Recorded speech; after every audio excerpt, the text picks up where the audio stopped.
అందరికీ నమస్కారం అండి.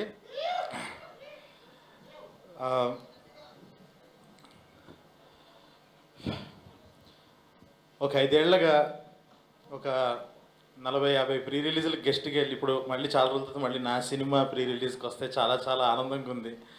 5 ఇయర్స్ గ్యాప్ తర్వాత. ఫస్ట్ ఆఫ్ ఆల్ ఇన్నిసార్లు ఇప్పుడు మాట్లాడినా కూడా తడపడలే. ఇప్పుడు చాలా ఎమోషన్స్ తన్నుకొచ్చేస్తున్నాయి. చాలా విషయాలు చెప్పాలి.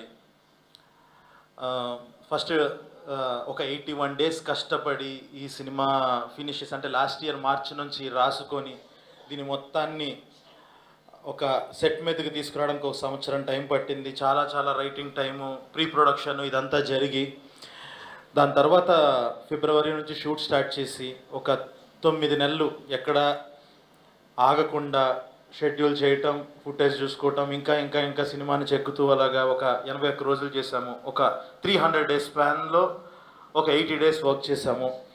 చేసి ఫైనల్గా తీసుకొచ్చాము. కానీ ఏంటంటే డిసెంబర్ 12th మంచి డేట్ అని అనుకొని అన్నాము. నిన్న ఒక ఇన్సిడెంట్ జరిగింది. అఖండ సినిమా పోస్ట్ పోన్ అవటం వల్ల, చాలా ఇష్యూస్ వల్ల పోస్ట్ పోన్ అవటం వల్ల డిసెంబర్ 12th వచ్చింది. ఒక్కసారిగా ఎంతో ప్లాన్ చేసుకొని ఎంతో చేసిన ఒక్కసారి నా ప్రపంచం ఒకటి అనుకున్న ఒక ప్లానింగ్తో ఇన్ని రోజులు నాకు ఒక అద్భుతమైన టీం ఉండటం వల్ల అనుకున్నదంతా చాలా బాగా జరిగింది. ప్రొడ్యూసర్ సపోర్ట్ వల్ల కానీ అన్ని రకాలుగా అన్నీ అనుకున్నట్టు అయిపోయింది. ఒక 2 ఇయర్స్ నుంచి అన్నీ అనుకున్నట్టు అవటం వల్లేమో ఒక్కసారి అనుకుంది జరగంగానే నేను చాలా డిస్టర్బ్ అయిపోయా. సడన్గా ఫిబ్రవరికి వెళ్ళాల్సి వచ్చిన పరిస్థితి అని కొంతమంది అన్నారు. తర్వాత అలా ఆలోచించుకుంటూ చూసుకుంటుంటే ఫిబ్రవరి 7th నుంచి వరల్డ్ కప్ అన్నారు. దాని తర్వాత అలా ముందుకు వస్తే జనవరిలో ఎన్నో పెద్ద రిలీజెస్ ఉన్నాయి. డిసెంబర్ 25th రిలీజెస్ ఉన్నాయి. ఇంకేదో ఒక చిన్న ధైర్యం, ఓకే మన మంచి సినిమాని తీసాం కదా, ఏదో ఖచ్చితంగా మోగ్లీ అనేవాడు చాలా మంచోడు, మోసం చేయడు అన్న నమ్మకంతో ఉన్నాము. సో నమ్మి ఇంకా ఫైనల్గా డిసెంబర్ 13th వస్తున్నాము. సో చాలా చాలా కష్టపడి చేశాము ఈ సినిమా. అండ్ నేను నా టీం గురించి ఒక్కళ్ళకి నేను చెప్పేది ఏంటంటే, ప్రతి ఒక్కళ్ళకి ఎవరైనా నెక్స్ట్ డైరెక్టర్స్ కానీ ఎవరైనా మీ దగ్గరికి వచ్చి నేను మోగ్లీ సినిమాలో యాక్ట్ చేశాను, మోగ్లీ సినిమాలో వర్క్ చేశాను, నేను ఒక యాక్టర్ని మోగ్లీ సినిమాలో ఈ క్యారెక్టర్ చేశాను అని ఎవరన్నా చెప్తే మీరు ఆడిషన్ తీసుకోవాల్సిన అవసరం లేదు. వాళ్ళు తోపని అర్థం. వాట్ ఈస్ ఈ సినిమా మేము చేసేటప్పుడు బాబు ఒక మంచి సినిమా చేద్దాం, ఎందుకంటే అఖండ 1 మనం చేశాము, అది ప్రజల్లోకి బాగా చొచ్చుకొని వెళ్ళింది. అఖండ 2 అంటే ఈ తాండవం చేస్తే నిజంగా పరమేశ్వరుడే కనిపించాలి, అంత అద్భుతంగా మనం చెయ్యాలి అని ఒక సినిమా ప్రారంభించాం, ఒక మంచి సినిమా ప్రారంభించాం. తీసి చూసుకున్న తర్వాత తెలిసింది అది భగవత్ కార్యక్రమం అని. ఆ భగవంతుడే ఆ కార్యక్రమాన్ని మాతో చేయించాడు అని, ఆ భగవంతుడే మా వెనకాలుండి నడిపించాడు అని.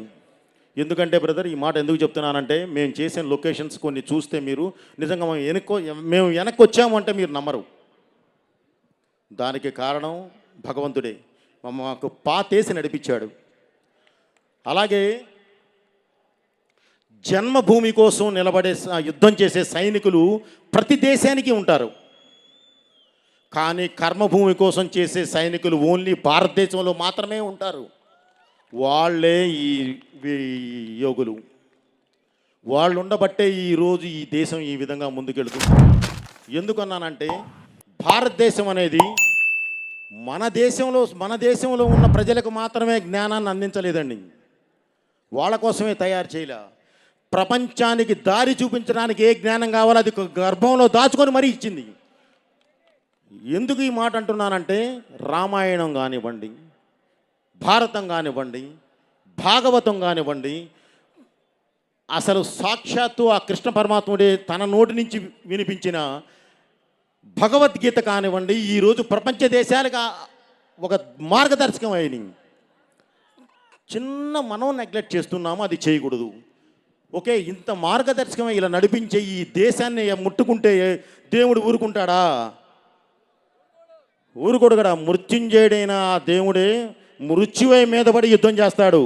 ఆ మృత్యువుకి రూపం అద్దితే అతనే అఖండ. అతను చేసే తాండవమే అఖండ తాండవం. అలాగే ఈ మధ్యకాలమే మనం అందరూ ఇది వినిన తర్వాత నిలబడి క్లాప్స్ కొట్టాల్సిన ఒక విషయం ఏంటంటే, నిజంగా మనస్ఫూర్తిగా మనం క్లాప్స్ కొట్టాల్సిన విషయం అది ఏంటంటే, దీనికన్నా ముందే ఇప్పుడు నేను చెప్పిన సిచ్యువేషన్ మాది జరిగేటప్పుడే క్లైమాక్స్ బ్యాలెన్స్ ఉన్నప్పుడే ఒక ఇన్సిడెంట్ జరిగింది కాశ్మీర్లో. మీ అందరికీ తెలుసు, ఇందాక చెప్పారు గంగాధర శాస్త్రి గారు. పహల్గామ్లో ఒక దాడి జరిగి మన ఆడబిడ్డ నుదురి మీద ఉన్న సింధూరాన్ని ముట్టుకుంటే ఆపరేషన్ సింధూర్ అని ప్రారంభించి, భారతదేశం అంటేనే యుద్ధం అనే మాట, యుద్ధం అనేది అసలు మాట వచ్చిందే, సృష్టించిందే భారతదేశం. అలాంటి భారతదేశంతో యుద్ధం చేస్తే ఎలా ఉంటుందో చూపించారు మన సైన్యం. 9 నిమిషాల్లో టార్గెట్ రీచ్ అయ్యి వణికిచ్చి 3 రోజుల్లో మోకాళ్ళ మీద కూర్చోబెట్టారు. అది మన సైన్యం. మనం అందరూ అభినందించాలి, క్లాప్స్ కొట్టాలి మన సైన్యానికి. అలాగే అలా నిలబడి వాళ్ళు 9 నిమిషాల్లో టార్గెట్ చేరి 3 రోజుల్లో మోకాళ్ళ మీద కూర్చోబెట్టడానికి ప్రధాన కారణం వాళ్ళ వెనకాలన్న ఒక యోధుడు, ఆయనే గౌరవనీయులైన మోదీ గారు.